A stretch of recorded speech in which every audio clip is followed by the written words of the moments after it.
Hey everyone, welcome back to Crypto Cash. Thank you so much for joining me here. Happy Friday to you. Hope you're having an amazing day. We're taking a look here at FLM, Flamingo, seeing what's going on here with this coin. I got a lot of requests this morning flooding into my Discord. So if you have any questions or concerns, of course, you can reach me through this.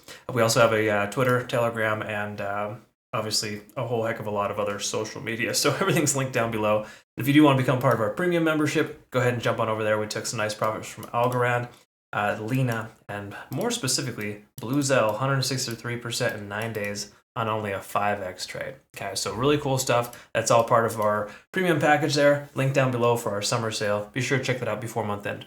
So with FLM, what we want to talk about here is, well, extending out the Fibonacci retracement levels. They're basically holding strong, as you can see. We got this little resistance level right at about 1 cent even. Correction, misspoke, 10 cents even. So at 10 cents, we got that 0.382 previous resistance level. 1, 2, 3, 4, 5, 6, and now day number 7, the price broke through and hasn't looked back.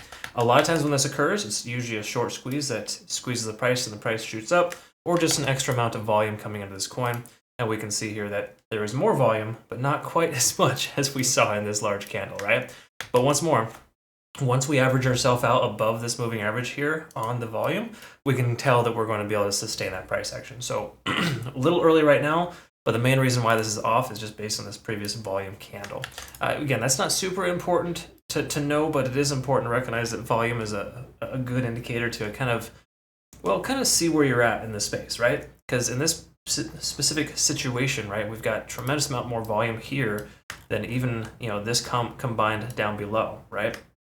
So for the most part, if we zoom out, essentially, we kind of go back a little further, we can see the most amount of volume right at that 8 cent mark, almost even 8 cents. That's provided a nice strong support level here for FLM. The price is continuing up. As we zoom in, we can see a lot more support here based on volume right here at about 9.1 cents, okay? So what does this all mean for us? Well, it basically just tells us we have a strong amount of support between 8 and 9 cents, which is a very, very good thing. And the likelihood of the price coming down lower from there is less, okay? So now that we understand that, we want to look at some traditional indicators, kind of see what's going on here, right? So we are back up above 70 in the RSI here. Okay, so we broke through that level. Keep in mind this oftentimes works as a support level. Just note that we do have less money flowing into this coin. There's a lot of money that flowed out of the coin with the RSI coming up. Okay, so just bear in mind, less money in the coin leads to a potential pullback. So this being somewhat of a double top pattern forming, we could very well see the price pull back considering the amount of volume we're seeing here today. While it's a lot more than the last few days, it's not a tremendous amount in the overall sense of things. Okay, so it's a little concerning there, if you will, because it just leads me to believe that this push here may not be sustainable yet. Again, we see the volume continue to sustain and maintain itself. We're going to be in good shape, but we need that money flow index to increase. We can see stochastic is swinging up, of course, so this is a good push. There's a great chance we'll see the price action continue higher, at least for a little bit longer, based on the simple sentiment that we have this kind of shift in momentum. Okay, stochastic's a good indicator there. We can also see here on the MACD we never truly diverged, and the price just continued to bounce ever since it hit this level here. That's roughly about 4 days ago. Okay, so bottomed out, for lack of better terms, there at basically 8.2 cents. Okay, all right. So what can we look at here next? Well, oftentimes we want to look at the 4-hour time frame, kind of get this transitionary understanding of what's going on. Now, based on what we see here in the most recent 12 to 24 hours, we do see a lot more consistency in volume. Okay, so that is a very positive sign. Keep in mind the larger time frame volume is a little low, but this midterm time frame kind of letting us know that we have a strong convergence on the MACD and the volume is sustaining itself as well. That's an extremely positive sign. Okay, so that being said, we're up over 70 once more on the RSI, overextended on 2 time frames here. If we look at TD sequential, we can see we're probably at like about a 5 or a 6. So we're at a 5 right now. So likely continuation for another 4 more candles. Okay.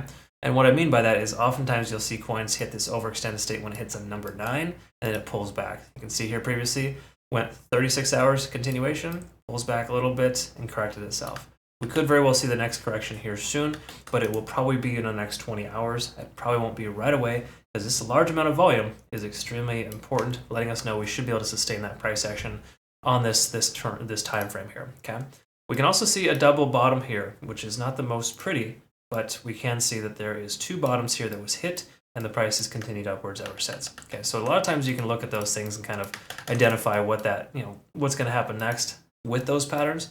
And again, I always like to recommend using those chart patterns, specifically on larger time frames, 4 hour, 1 day or greater, just because they provide a lot more longevity or certainty it's going to happen. When you use chart patterns on smaller time frames, it doesn't work quite as well. That said, though, here on the hourly, we can see we're overextended. We're 9 plus 4, so we're about 4 hours into this overtime. But if you look at this here, this volume still sustaining itself, maintaining itself over that moving average. But once more, common denominator here, we're up over 70 in the RSI. So is there a pullback coming from this coin? Yeah, probably pretty soon. Again, based on volume, we can tell that the price will continue to sustain itself. For the moment that starts to pull back, we'll start to see it come down. Now you got to recognize too, also with the RSI, we're overextended on all 4 time frames plus a TD sequential overextension as well. Okay, so while we still have a lot of bullish momentum here, there is a larger probability of the price pulling back than it would going up. And what I mean by that is, simply put, if we look at the larger time frame, you can kind of tell that the price action is pushing pretty hard here to continue to try to retest this level. A lot of times there's a liquidity sweep of this upper range before the price pulls back. So we could very well see this be a double top, right, where the price action hits that double top and comes down. So to me, a short position closer to about 13 cents would make more sense. So that way the price action can kind of sweep this upper level first before it pulls back. Okay, now you also got to recognize too that there is potential value here once this candle closes that might need to be swept as well. Okay, so a lot of times you'll see that fair value sweep.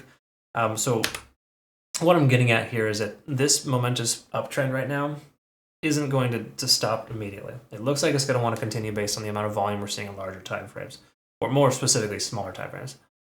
The bottom line, though, is that when we hit that resistance level at about 13 cents, there's a stronger likelihood of pulling back once we've filled that liquidity and the price action has become fully overextended. It's almost overextended right now based on most time frames, but we still have some room to run. Okay? So again, that being said, a strong likelihood here for the price action to pull back, if it were to, would be to the 0.236, what, roughly about 11.1 or 10 cents even. Okay, so these are the two ranges that we're going to probably see the price come back down to retest. It's really common for this previous resistance level to be broken and then to inevitably be retested and then continue higher. So to me, a long position closer to 10 cents would make a lot more sense than trying to short my way down, just because I prefer to use, I guess I like to trade with less risk, for lack of better terms. It's the reason why I've survived this market for so long. And the main reason why is because I like to use low leverage, low position size. So, for example, with our trade here, Blue Zell, that was a 5x leverage trade that effectively got us to that goal. But if we used larger leverage, yes, we would have had more profit, but we could have taken a larger loss when we hit our stop loss. Okay, so again, to me, I'd much rather ride out these little waves and take 22% in 2 weeks. That is perfectly fine by me, instead of having to worry about, am I 20, 30, 40, 50x leverage and then I can't function my day-to-day activities because I'm stuck looking at the charts. Again, different strokes for different folks, but if you want like nice, good, passive potential income there, look no further. We do have automated trading through our Crypto Cash Premium and Premium Plus. So link down below for that. But bottom line here is that we are in pretty good shape here. I think we're going to see FLM continue higher. Looks like it's a lot more probable to see that 13-cent range tested and then pull back from there. But just note that we're going to start to see this kind of gravitation, if you will, towards this level here. Okay, so this range here between 10 and 11 cents will likely be retested here in the relative near future. Okay, but keep in mind, if you open a short position right now, the price keeps going up. You will get liquidated if you have a large leverage position. Okay, it's important to try to avoid that. So again, lower leverage will get you to be able to survive these type of fluctuations. Okay, and please, low position size if possible. Try not to go too hard. There's some people sharing some crazy phenomenal results, which is all well and good, but they're not sharing with you how many times it took them to get there. Because if you're using 100x leverage, you're getting liquidated frequently, and they're just literally sharing with you the one good trade that happened. So just be careful buying into that. Cryptocurrency isn't all about just these massive gains all the time. There's a lot of money to be made in the in-betweens here with some very healthy trades, if you will. Okay. Again, conversation for another day. You want to kind of learn more about that, jump on over to our Discord. We got an awesome group over here, and greatly appreciate all the support from our new members. We've got a tremendous amount of new members here coming in here too daily. So come on over and jump on into the herd, and welcome to the family. Look forward to working with you. Have a great rest of your day. We'll see you in the next one. Take care.